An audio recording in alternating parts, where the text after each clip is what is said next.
Hello everyone, सांख्य philosophy हम दो part में कंप्लीट करेंगे। सांख्य फिलोसॉफी जो सबसे ओल्डेस्ट फिलोसॉफी मानी जाती है, उसको ऑर्थोडॉक्स फिलोसॉफी भी कहा जाता है, बिकॉज वो वेदों की सुप्रीमसी में बिलीव करते हैं। ज्ञान का जो सर्वोत्तम स्रोत है वो चार वेद है, ऐसा वो मानते हैं। वो गॉड के एग्जिस्टेंस में बिलीव नहीं करते। उसको ड्यूअलिस्टिक रियलिज्म भी कहा जाता है। अब ड्यूअलिस्टिक रियलिज्म का मतलब क्या है? ड्यूअल मतलब कि दो।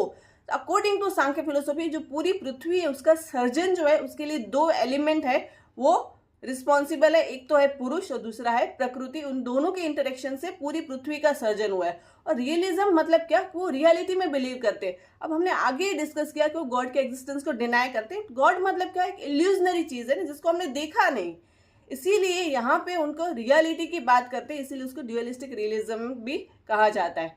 इसके अलावा अगर आगे देखें तो प्लूरलिस्टिक फिलोसॉफी कहा जाता है। मतलब कि पुरुष जो तत्व है, पुरुष तत्व वो एक नहीं एक से ज्यादा है, इसीलिए उसको प्लूरलिस्टिक फिलोसॉफी भी माना जाता है। कपिल मुनि उनके फाउंडर थे और उन्होंने सांख्य सूत्र लिखी। ईश्वर कृष्ण जिन्होंने सांख्य करिका लिखी। तीन प्रमाण में वो बिलीव करते हैं, प्रत्यक्ष, अनुमान, शब्द। इसके अलावा थियोरी ऑफ कॉजेशन, इसमें दो टर्म आपको पता होनी चाहिए। एक तो है सत्कार्यवदा और दूसरा है असत्कार्यवदा। सत्कार्यवदा मतलब क्या कि pre existence of effect in cause. मतलब कि अगर आपने दूध को जमाया तो नेक्स्ट डे आपको क्या मिलेगा? ऑफकोर्स दही मिलेगा।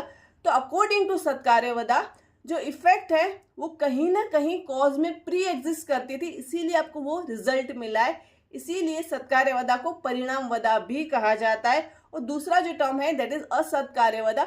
असत्कार्यवदा मतलब क्या कि non existence of effect in cause. मतलब कि अगर दूध से आपको दही मिलता है तो एक नई बिगिनिंग है वो, ओके, एक नया आरंभ हुआ है, इसीलिए असत्कार्यवदा को आरंभवदा भी कहते हैं। I hope this information is helpful for you. Thank you so much.